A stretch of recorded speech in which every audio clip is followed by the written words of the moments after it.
जय हिंद दोस्तों, मैं विकास भारद्वाज एक बार फिर आप सभी का मेरे इस वीडियो में स्वागत करता हूं।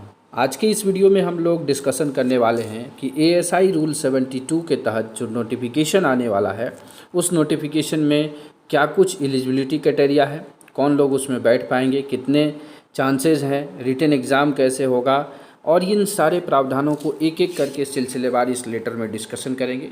और ये लेटर सभी को दे दिया गया है और ये selection to the rank of assistant sub inspector level 5 under rule 72 of RPF rule 1987 है, जिसके बारे में कि विगत पिछले वीडियो में मैंने आपको बताया था। तो नोटिफिकेशन में क्या कुछ है, बहुत लोगों को हमेशा समस्या रहती है कि सर कितने चांस मिलेंगे, कितना टाइम पीरियड है, क्या एलिजिबिलिटी क्राइटेरिया है, जो योग्यता है वो क्या है, इन सब चीज़ों पे डाउट रहता है। इसलिए इसमें पूरा क्लैरिफाई किया गया है हाईलाइट करके और एक एक बिंदुओं पर क्लियर किया गया है। सबसे पहला हम डिस्कशन करेंगे नोटिफिकेशन डेट का। तो नोटिफिकेशन डेट जो कहा गया है वो है 7/10/2022 को सभी जोनों में नोटिफिकेशन आ जाएगा और 7/10/2022 को जो नोटिफिकेशन आएगा उसके अनुसार जो है एलिजिबिलिटी जो होगा वो है eligibility of constable executive and head constable who have put in minimum 10 years of service including training period. यहाँ देखिएगा कि ये ट्रेनिंग पीरियड को जोड़ करके होता है 10 साल। तो ये हमेशा डाउट रहता है कि सर ट्रेनिंग पीरियड जुड़ेगा नहीं जुड़ेगा, बहुत सारे सवाल हमसे पूछे जाते हैं। तो आप क्लियर हो जाइए कि ट्रेनिंग पीरियड को जोड़ करके ही 10 साल सर्विस अगर आपकी हो रही है तो you are eligible for this examination.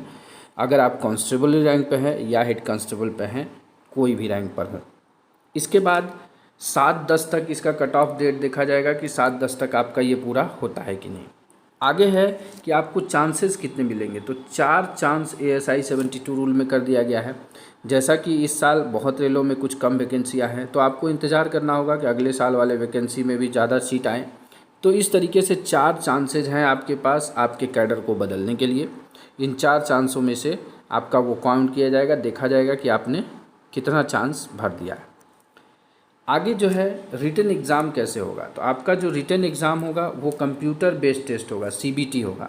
और सीबीटी के लिए आपको पता ही है कि हमने सीबीटी लॉन्च कर दिया है। अगर जो लोग अभी तक सीबीटी में नहीं जुड़े हैं तो वहाँ जुड़ जाइए। जिस प्रकार से आपके सवाल वहाँ कंप्यूटर पे दिखते हैं उसे आप मोबाइल पर भी एक्सेस कर सकते हैं, पीसी पर भी एक्टिव कर सकते हैं और टेस्ट दे करके आप सिक्योर हो सकते हैं कि वहाँ आपको कैसे सवालों को टिक आउट करना है, क्या कुछ करना है, इन सब चीज़ों के बारे में वहाँ डिटेल से आप देख सकते हैं। साथ ही साथ अगर आप उस सीबीटी में इनरोल करते हैं तो सवालों की प्रकृति ऐसी रखी गई है कि आपकी तैयारी जो है पूरी तरीके से 100% सुनिश्चित की जाएगी कि आप किस प्रकार से डायरेक्ट सवाल हल करते हैं, किस प्रकार से कंडीशनल सवाल हल करते हैं, इन सब चीज़ों को लेकर के। साथ ही साथ उस सीबीटी को एक कोड के साथ ज्वाइन करें जो कि ज्वाइन 200 है। उस कोड के साथ जल्दी से ज्वाइन कर ले ताकि एग्ज़ाम कभी भी हो सकता है, वहाँ पर चीज़ें अपडेट की जा रही हैं। तो कंप्यूटर बेस्ड टेस्ट होगा, रिटन एग्जामिनेशन जो होगा वो सीबीटी होगा। साथ ही साथ जो मेंशन किया गया है आरपीएफ एस्टेब्लिशमेंट मैनुअल में जो 2019 में बना है और आरपीएफ रूल 1987 का जो प्रोविज़न है। इसके बाद आप लोग के लिए ये पॉइंट को मैं फॉलो करता हूँ कि ये कहा जाता है कि it may be insured that wide publicity is given about this selection amongst all the eligible staff on roll including staff either under sick, absent, overstay, suspension etc or on deputation to other organization/departments on proper acknowledgement to avoid any complication। तो ये वाला जो part है कि लोगों के बीच publicity करना, उनको इसके बारे में बताना, तो ये मेरा काम।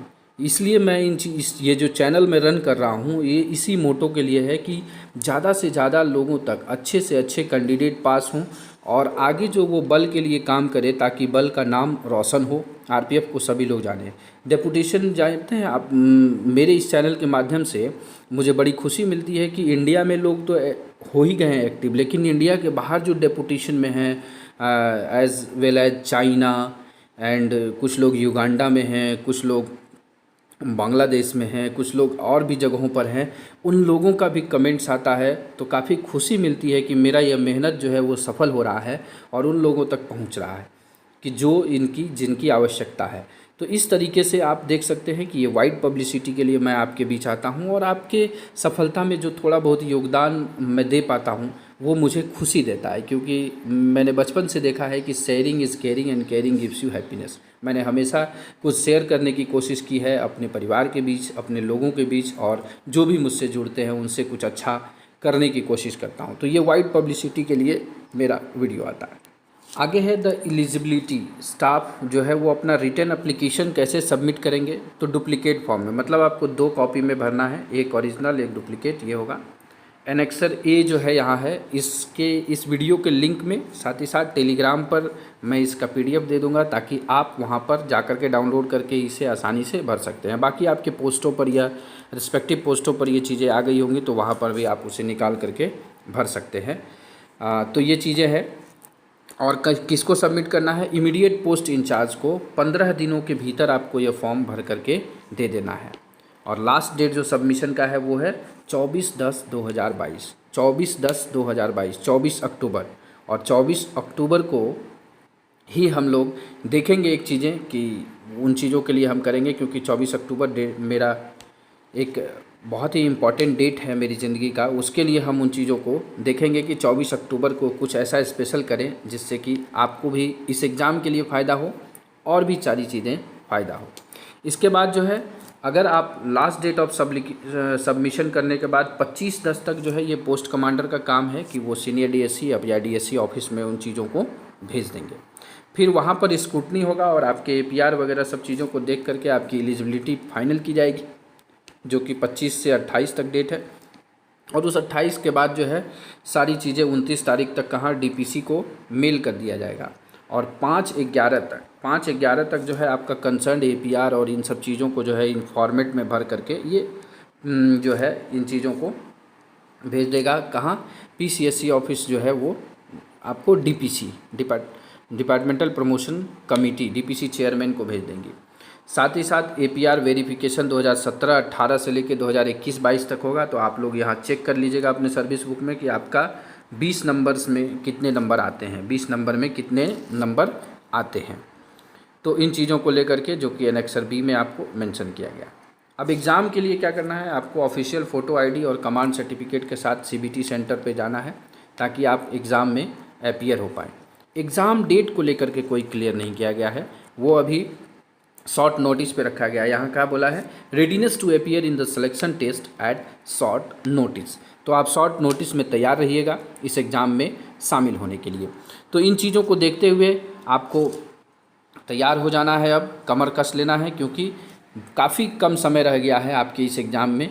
तो फटाफट मैं यही कहूँगा कि आप अपने रिवीजन पर चले आएँ। मेरी तरफ से जितनी कोशिश होगी वो सारी चीज़ें वीडियो के माध्यम से मैं आपको सूचित करता रहता हूँ। साथ ही साथ अपने तरफ से भी आप सुनिश्चित करें कि आपकी तैयारी कैसी हो पाई है। तो इन सब चीज़ों को देखते हुए सारी चीज़ें इस लेटर का हमने डिस्कस कर लिया है। ये आपको कुछ टाइमलाइन दिया गया है कि आपको नोटिफिकेशन 7/10 को निकलेगा, 24/10 तक भरना है, 25/10 को सीनियर DSC ऑफिस में, फिर यहाँ से PCSC ऑफिस में पहुँच जाएगा, फिर 29/10 को PCSC ऑफिस में पहुँचेगा, 31 तक जो है सारे PCSC भेज देंगे DPC को, फिर 5 तक उसका पूरा डिटेल जाएगा। बट डेट ऑफ एग्जामिनेशन जो है TBD है, अभी इसको डिक्लेयर नहीं किया गया है। और ये एनेक्सर ए है जिसको कि भर करके आपको देना है, बस एक ही पेज का है। इसका आपको PDF टेलीग्राम पे भी दे देंगे, और साथ ही साथ इस चैनल के इस वीडियो के लिंक में भी आपको डिस्क्रिप्शन में ये चीज़ें मिल जाएंगी। तो चलिए, ये था आपके नोटिफिकेशन का डिस्कशन। तो आपको अगर ये वीडियो अच्छा लगा हो, लाभदायक लगा हो, तो लाइक करिए। साथ ही साथ चैनल पे पहली बार आए हैं तो सब्सक्राइब कर लीजिएगा, ताकि आपको आगे भी इस तरह के लाभदायक वीडियो सबसे पहले मिले। And at last, thanks for watching this videos.